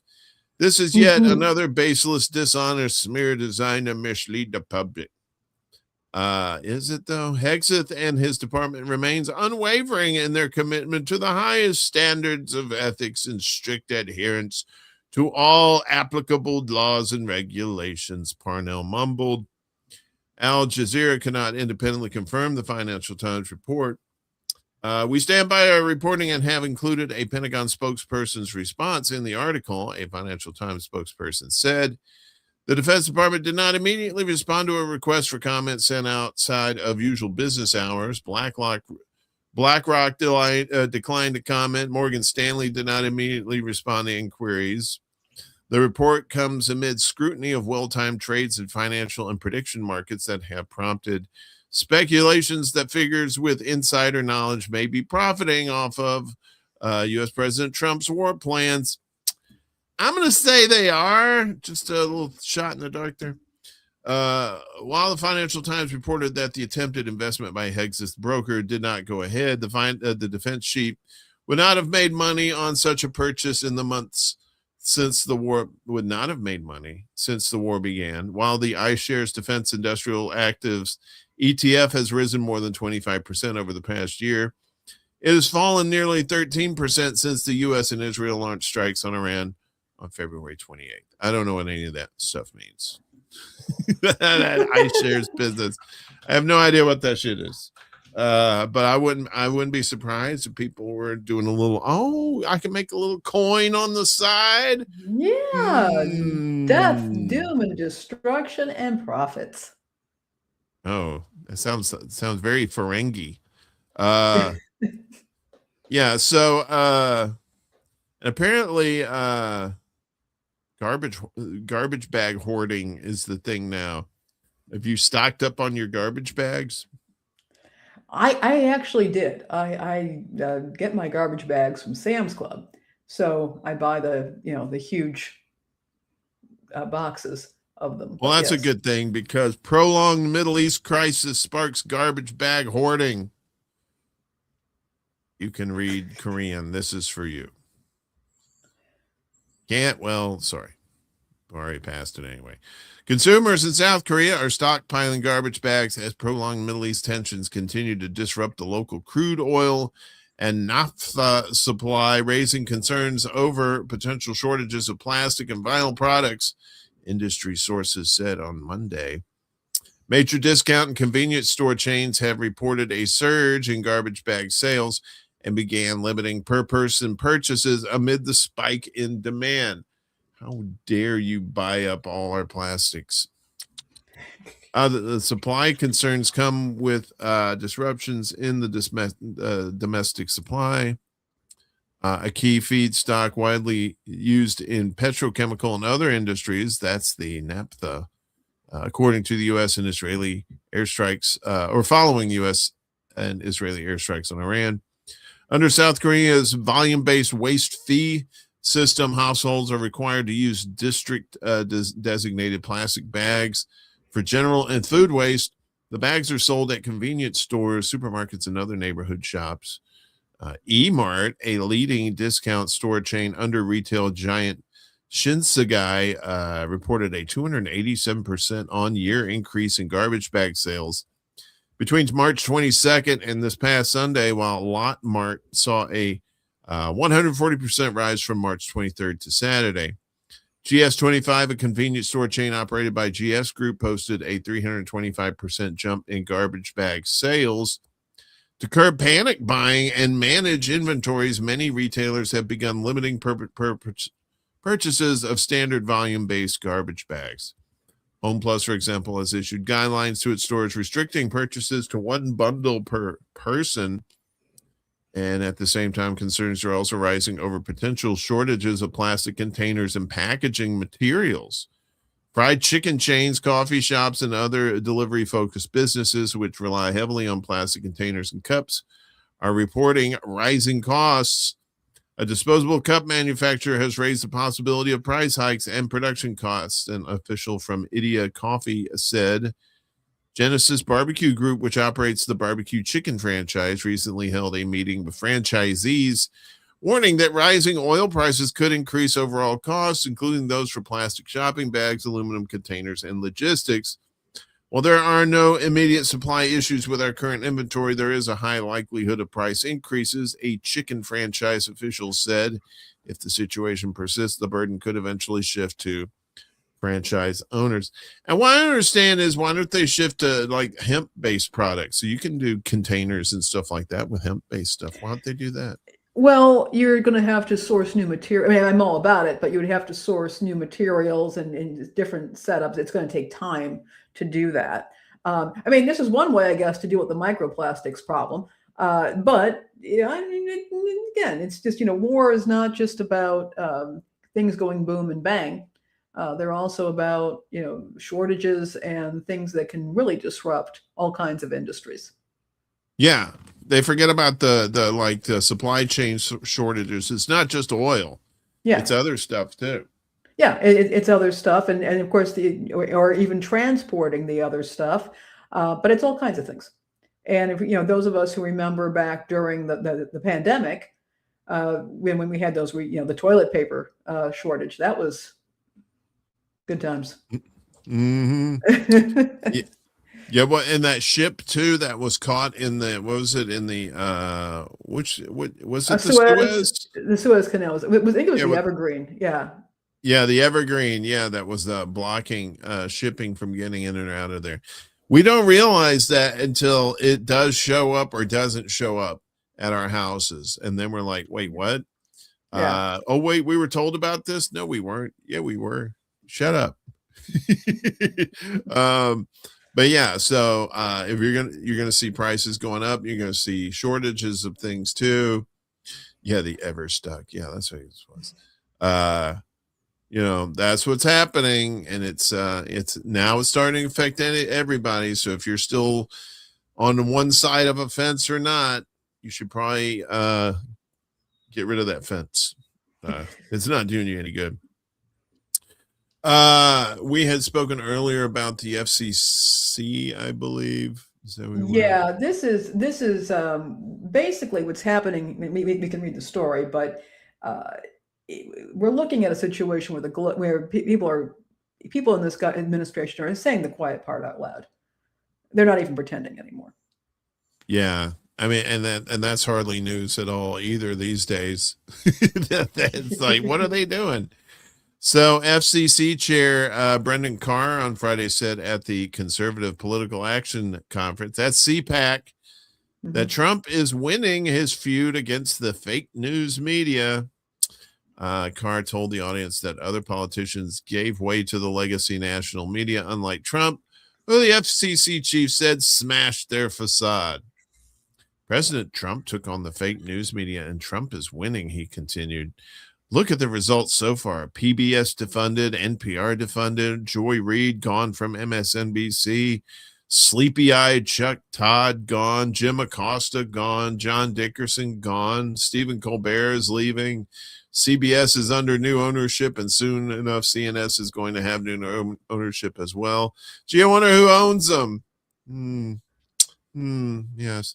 Paramount Skydance is owned by David Ellison, the son of Trump ally and Oracle CEO Larry Ellison. The company purchased CBS News last year and tapped conservative writer Barry Weiss as editor-in-chief. The parent company also won its bid to acquire Warner Brothers Discovery, which oversees CNN last month. No, month before last. David Ellison has said the CNN's editorial strategy will serve a more politically diverse audience. Similar remarks were made previously about CBS News. Carr added on Friday that we're not at the point yet, waving the mission accomplished flag, but repeated that the president is winning. May not ever want to wave that mission accomplished banner. That seems to be not so good for presidents. In December, Carr suggested that the FCC was not independent from the administration, despite the website previously labeling it as an independent government agency responsible for implementing and enforcing America's communications law and regulations. The word independent was removed after the agency's chief testified before lawmakers. He recently threatened to crack down on broadcasters over their coverage of the U.S.-Israeli conflict with Iran. He wrote earlier this month that broadcasters could have problems renewing their licenses due to their coverage. Yeah, it'd be a shame to lose those licenses over your coverage. Yay. He wrote earlier this month that broadcasters could have problems renewing their licenses due to their coverage, accusing them of running hoaxes and news distortions. Those news distortions. Trump's war on the news media goes back several years, first amplified during his first campaign for the presidency in 2016. The president has accused much of legacy news media as being fake news and has preferred conservative media, which obviously isn't fake news. With reporting favorable toward him and both of his administrations. Yeah, that's usually how that works. You tend to go with the media group that's saying nice things about you, rather than the ones who aren't. Following his return to the White House last year, Trump warned mainstream media outlets that they were on notice after ABC and Paramount Global, before it merged with Skydance, settled lawsuits with the administration. Gesundheit. The White House also released a media bias tracker on its website in November to accuse news reports of omitting context and claim that they include lies, mischaracterization, bias, or malpractice. It features an offender hall of shame headlined by the Washington Post, MS Now, CBS News, CNN, the New York Times, Politico, and the Wall Street Journal. A hall of shame. I want a hall of shame. Yeah. The hall of shame. I didn't even have that up the whole time. I sure didn't. Well, it's okay. Yeah. So yeah, they've got these herd of cats that they call propaganda. They got all these lies and stuff out there. They have to make sure that they're on point with all of these. And apparently they're having a hard time with that. Yeah. And just watching the FCC, what's happening here. That this is supposed to be the agency that gives the First Amendment its teeth by allowing for broadcast media, and this is just being taken apart. And seeing that independent coming off the website, that is truly frightening. Yeah, and it's like they're not even hiding it anymore. So see, taking it off. Don't want you to get under any false impression that we're independent, because we sure as hell are not. You know who else doesn't tend to be independent is scumbags. They all kind of run together. Scumbags. These old bottom feeders. These old riffraffs. These old ragamuffins. And this upcoming story we got from our good friend Ed Heller and his buddy Chuck. This is, well, you can read it, but this is something else. What Cisco's $29 billion restaurant depot acquisition means for Main Street menus. Yeah, let's bring this up a little bit. So yeah, small independents once used Jetro Restaurant Depot to keep the prices of the Cisco's of the world honest. Now that pressure valve belongs to Cisco itself, raising urgent questions about pricing power, supply chains, and whether one more point of food cost will squeeze what's left of mom and pop restaurant margins. Cisco's move to buy Jetro Restaurant Depot for $29.1 billion is a structural shift that could reorder how a $250,000 independent restaurants source their food. And if regulators let it stand largely as proposed, it will reshape how those operators buy everything from chicken wings to go containers for the next decade. So yeah, not just the food, it's all the stuff that goes with it too. Cisco is already the country's largest food service distributor with a national broadline delivery network that serves chains, independents, healthcare, education, and hospitality. Jetro Restaurant Depot, with 166 warehouse locations in 35 states, brings a very different model. A wholesale cash and carry warehouse club where food service operators drive in, load their own carts, pay at the register, and take product back to their kitchens. In return, they get very sharp pricing on staples, fresh meat and produce, paper, and equipment. Cisco is paying $29.1 billion to gain overnight access to more than 725,000 independent restaurants and food service operators, a custom base it has long struggled to serve efficiently through traditional broadline delivery.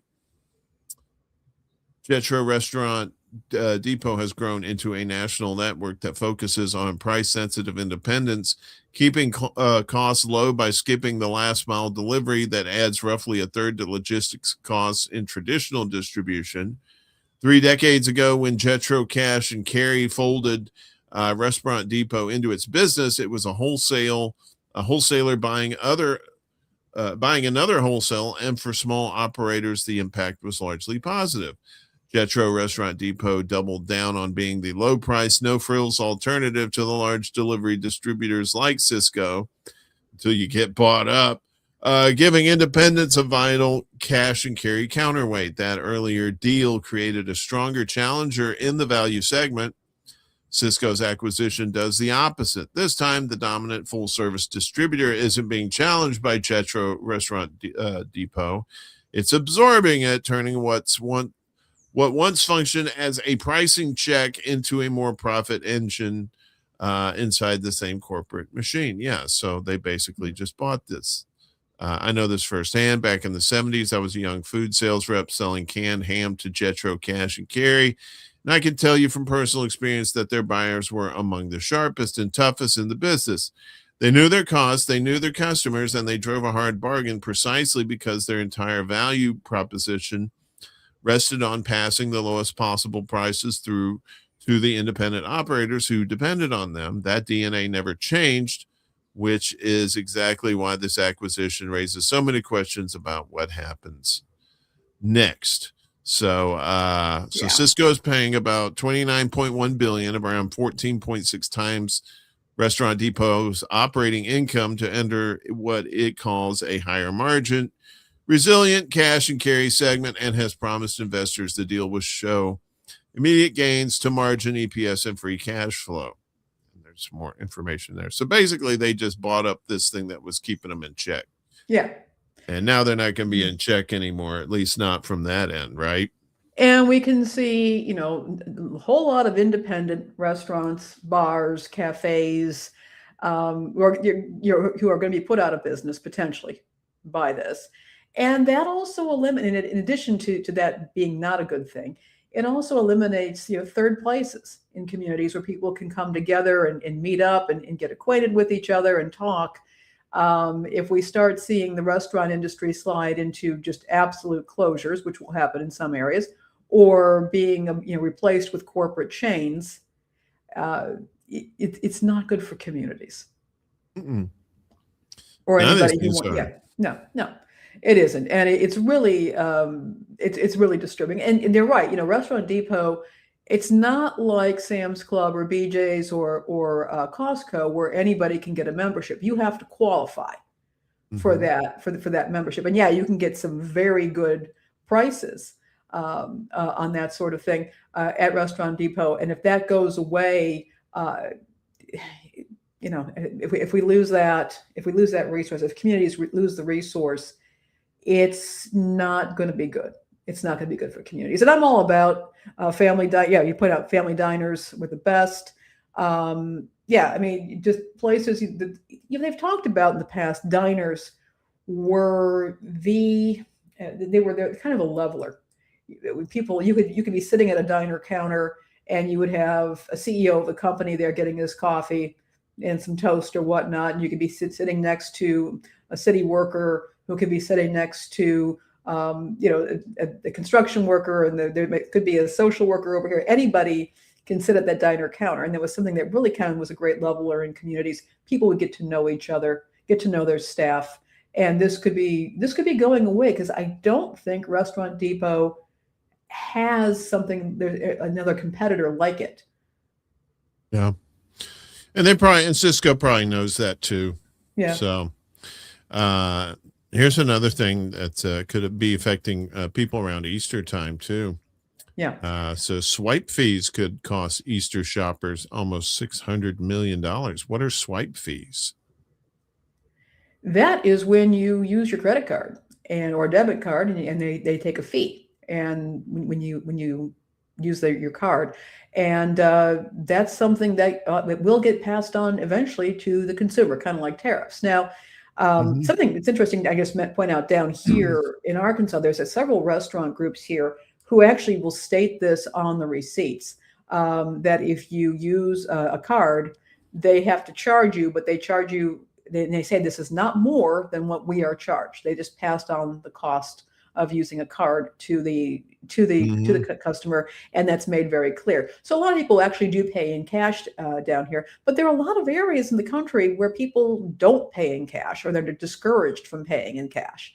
And the funny thing also, we were talking earlier about the costs of groceries, and how people are going online or consolidating their grocery purchases, and they're using the mobile apps because they have the coupons on them. The paper coupon has really kind of gone the way of the dodo bird.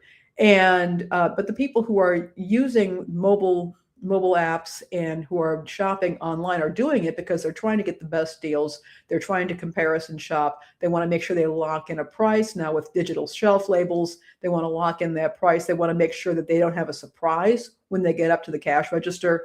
But they're oftentimes using their cards. So this could result in them paying more anyways, because they're going to be charged for the swipe fees. So the Merchant Payments Coalition has a not so happy forecast for the financial impact of swipe fees on consumers who shop for Easter using credit cards. The organization, a subsidiary of the NRF, estimates that if all of the record $24.9 billion the NRF has forecast consumers will spend this Easter were transacted with credit cards, the average 2.36 swipe fee rate charged for retailers for Visa and MasterCard credits would total $58.7 million, or about $4.62 per shopper. Yikes. Swipe fees drive up the cost of nearly everything we buy, and Easter is no exception. Our Senior Director for Government Relations, Dylan Jean said, even the Easter Bunny gets ripped off by swipe fees. Even the Easter Bunny? I didn't know the Easter Bunny had a credit card. Whether they're buying Easter eggs, chocolate bunnies, or Peeps, these out-of-control big bank fees cost families more every year, growing twice as much as inflation and outpacing the growth in credit card volume. Swipe fees are most retailers' highest operating cost after labor, according to the National Retail Foundation, which added that total credit and debit card swipe fees hit a record $187.2 billion in 2024, and raising prices by more than $1,200 a year for the average family. Retailers rejected a proposed swipe fee settlement introduced in November by Visa and MasterCard. Congress is currently considering the Bipartisan Credit Card Competition Act. Bipartisan, watch out. Which Trump endorsed in January of this year. So if Trump likes it, it must not be good. So yeah, I've seen these before. I see them in the local stores here. They tell you up front if you're going to use a card, that they charge an extra fee just for the swipes, because they say they ain't going to pay for it. That's up to you, buddy. You want to get your charge on, you're going to have to pay this fee. But but people will do it. They'll do it as a matter of convenience. So, right. Yeah, they'll do it as a matter of convenience, and people have to make that decision for themselves. But again, as consumers are getting more strapped, at some point that those fees are going to eat in to people's grocery budgets, and they're not going to be able to buy that one thing because they simply don't have the money for it because of the additional fees. Yeah. One just seemed like it's one fee after another. It is. Which leads us to the Clownfish School.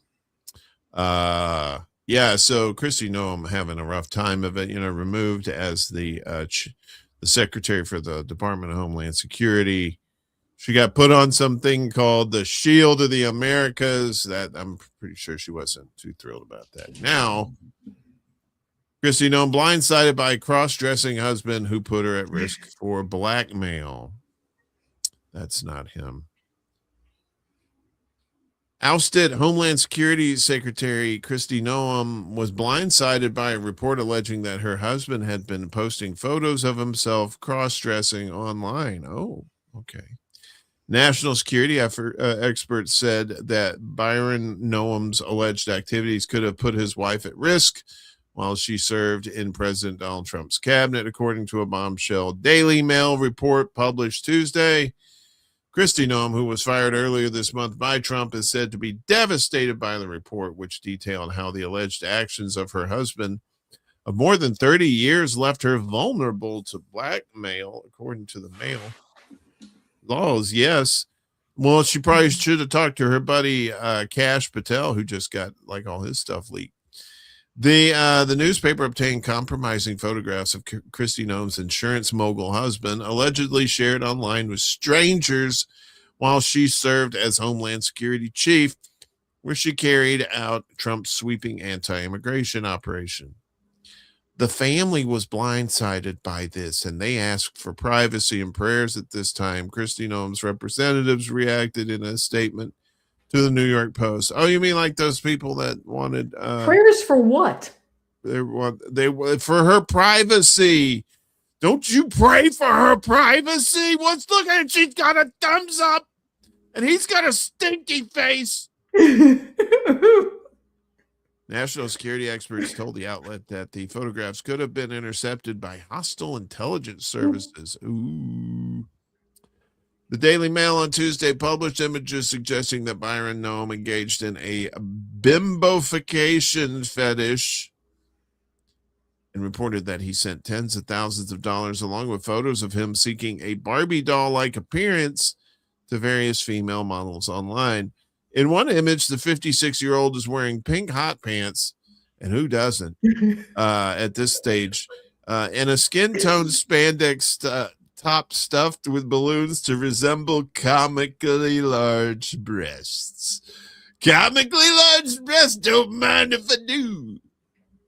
During Christy Nome's tenure at the department, Brian Nome was repeatedly asked for money and sent his online acquaintances at least $225,000, according to the Daily Mail. It's astounding that somebody whose spouse is at that level has that kind of bad judgment. It's not astounding at all. She made her coworkers. U.S. counterintelligence expert Barsky told the newspaper, if a media organization can find this out, you can assume with a high degree of confidence that a hostile intelligence service knows this as well. Added former CIA officer Mark whatever that name is. Polyduopoulos. Wait a minute, what? Damaging information like this can be a tantalizing lead for a hostile intelligence service. What's your husband's a cross-dresser or dude, just go to San Francisco. You'll be shocked. So Polyamorous added, they approached the person and say, if you work with us, we won't expose this. And if you don't, we will. That's espionage 101. Well, then, yeah, that's just straight up blackmailing somebody. That's nothing new and exciting. Brian Noem denied that his alleged activities put his wife at risk of blackmail when reached by phone by the Daily Mail. She said, yeah, do you know who my boss is?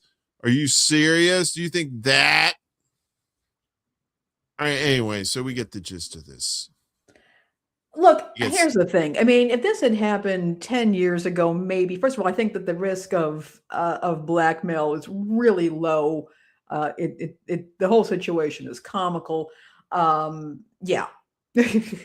I saw this and I said, oh man. I know, right? I mean, yeah. I mean, and it's, yeah, like I said, you surrounded yourself with this crew too. That might be the least dangerous thing on the old docket there, is saying that your husband is cross-dressing. A lot of people might be like, oh, well, that's nice. I can tell you right now, he's also getting off on this being exposed like this. Trust me on this. I mean, that's why he did it. You don't do that unless you've got the bimbofication, you've got the humiliation thing, you got the whole kink. spectrum is going on here. He is getting off on this like you would not believe. But as I said, honestly, the whole thing that was national security at risk, not now. Not right now. Yeah. Yeah. I don't He's think not there's J. Edgar Hoover. he's fine. Everybody's cool. This is the least of your troubles, that's for sure. So we have this thing down below. We have a list of our mutual aid folks, and we're obviously we're not looking for more. That's kind of a terrible thing to say, but if you know somebody that is in need of mutual aid, we put them in the description of all the shows. I announce them out on some of the shows. You can email extrabullet@gmail.com right there. If you know somebody that has like maybe a GoFundMe or something, let me know, and we'll put them up on the big board, as they say, and get them some shout outs too. So yeah, so that's extrabullet@gmail.com. Where's my thing? Here we go. Important stuff. Really, people need help right now, as we've been talking about on this show. And yeah, whatever. If you know of somebody, let us know. We can try to get the word out. Yeah, we try to, like I said, we try to involve our chat peeps, our community, in as much of our shows as possible. And so, yeah, if you know somebody, please let us know. We'll get the word out for sure. Finally, today, you may have not seen this in your adventure since you left, but we got robots here in Chicago, and apparently they do not know how to drive. No, they do not. They do not know how to drive at all, which is why I'm glad I don't drive around here myself, because I would get some serious road rage at these robots. Delivery robots smashed Chicago bus shelters in two separate incidents. They get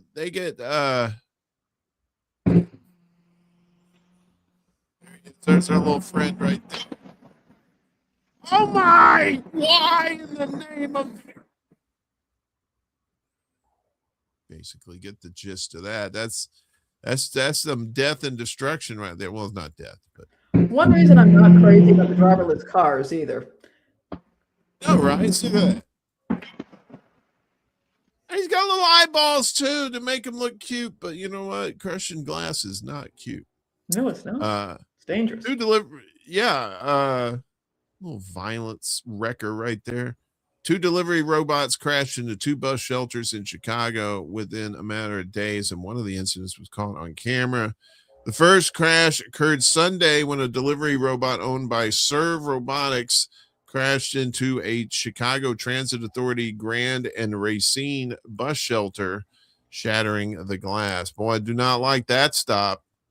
The crash, which was caught on camera, shows the robot stop and remain in place after causing the glass to shatter. Like, how you like me now? We're aware of the incident involving one of our robots in Chicago. A Serve Robots spokesperson, who was not a robot apparently, allegedly, told WLS TV. No injuries were reported. Our team responded quickly to clean up, and we're retrieving what happened to make improvements. Hopefully made that bus get there quicker. We have also been in contact with local stakeholders and are committed to addressing any concerns directly. We take this matter very seriously. Thank you for your what does Trump say at the end of his thing? Thank you for your importance to this matter, or some shit, whatever.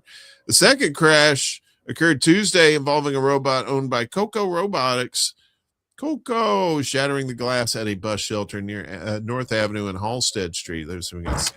Take a look at the sidewalk along North Avenue in Old Town. This is a hazard to people's safety. Tuesday afternoon, video shows a Coco delivery bot moments after it crashed through the CTA bus shelter at Larrabee. The crash. Yeah, we don't get the proof.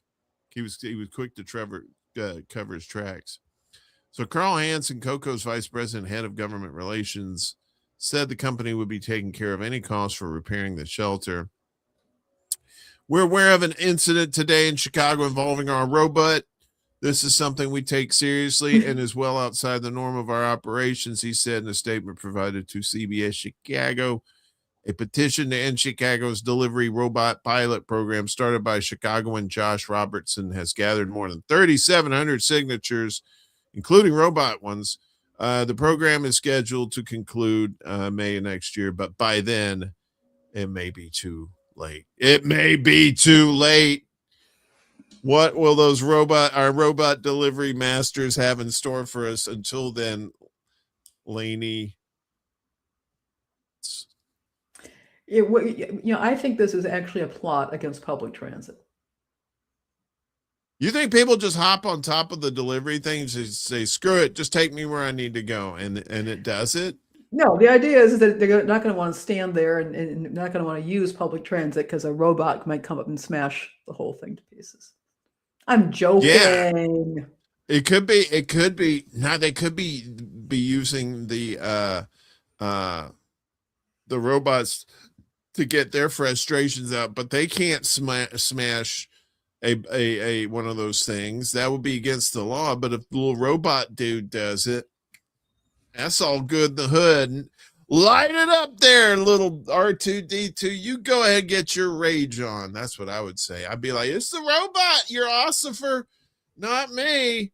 It was the robot that did that, not me. See, then you can always blame it on the robots, and you can have your adventures destroying things around the city. It's beautiful. I wouldn't do that. Don't do that. Don't destroy the city. If it came in kaiju size, like if it had like it was like 20 or 40 feet tall, then I'd be like, oh.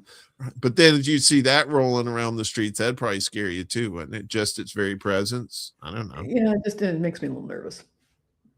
Yeah, robots are not safe, folks. Just stay away from them. I don't care if they're snack machines. Just stay away from them. They're not good. Yeah, that's the end of the show. That's it. That's all our 2 hours and change. We're gonna be back again next week for this at noon Eastern, 9 a.m. Pacific time on YouTube, Rumble, Facebook, probably not Instagram for a while.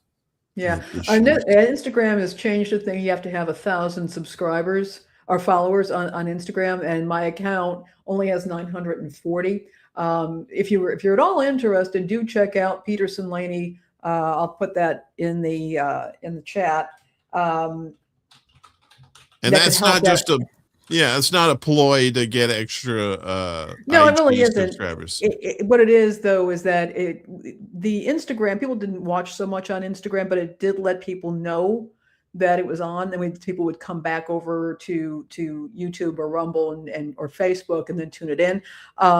If you want to do that, that would be, if we can get 60 more people to do this, then I can start live streaming it again from my account. We'd also, if you'd like, go to our link tree and you can actually follow us on other social media platforms. And once we get up to a certain number on those platforms, we can start live streaming there as well, not relying on our personal accounts. Meanwhile, we're streaming on YouTube and Rumble, their own Undercurrent pages, and on Lainey and her Facebook and on my Facebook account as well. We're also streaming this on our Undercurrent Substack page as well. Yeah. So you get the links, you get the video, you get all that good stuff. Right there on Substack. Be sure to check that out and subscribe, please. We can always use more subs in that regard. In any of these. And we were talking about this earlier. We like them nice and organic. We don't want like this flood of subs because like some person said, hey, we should go subscribe. If you like it, subscribe. I just did. Yeah. I'll put it in again. Subscribe.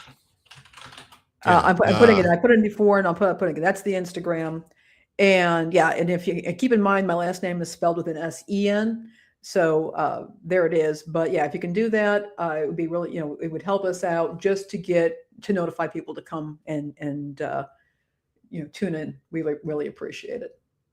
Thank you. Thank you so much. As for me, I'll be back again Friday morning for Morning Extra. I was a little bit under the weather last Friday night, so we'll try to get the secret show on again too for Friday night. And of course, we got clips of this show and my shows too that are out there too. Be sure to like, share, and subscribe and all that good stuff. You got anything coming up for you, Lainey, before we get out of here? Nothing coming up right now. Again, if you want to get the show notes delivered to you, you can go to our Substack, sign up for that, or you can just go ahead and look. But there's the links to the articles, the sources that we use for our stories. And sometimes we even put extra ones in there that we're not featuring during the show, so you can do your own research. We appreciate it. Yeah, we appreciate all y'all commiserating with us and hanging out with us and feeling sad with us. but he feeling bad, be feeling happy too, like the bus shelters getting whacked up by the robots. That's kind of, I mean, it's not, but it is kind of, in a way, it's kind of a fun thing. You gotta have to pick and choose where you get your happies these days. Yeah, so other than that, I guess we will see you again next week for this. Like I said, noon Eastern, 9 a.m. Pacific time on YouTube, Rumble, Facebook, getting back to Instagram, and on Substack as well. You can watch the show live on Substack too and comment in the chats, but we also have show links on there as well too. So you got all the information that you can put in your pie hole. Anything else before we get out of here? I hope everybody, if you celebrate, that you have a blessed Easter. Yeah, enjoy yourselves. Oh yeah, is that coming up? That's coming up this weekend. That's right. Sunday. Oh, okay. All right. So yeah, so good for today is April Fool's, by the way. So people will be trying to fool you. They will. Don't fall for it, or any day. Put your thinking cap on. It doesn't necessarily have to be for today. So yeah, Good Friday's Friday. Yeah, have a good Easter if you do that sort of thing. If not, enjoy your day, and we'll see you when we see you. Let me make sure I hit the right thing. Okay. Peace out, everybody.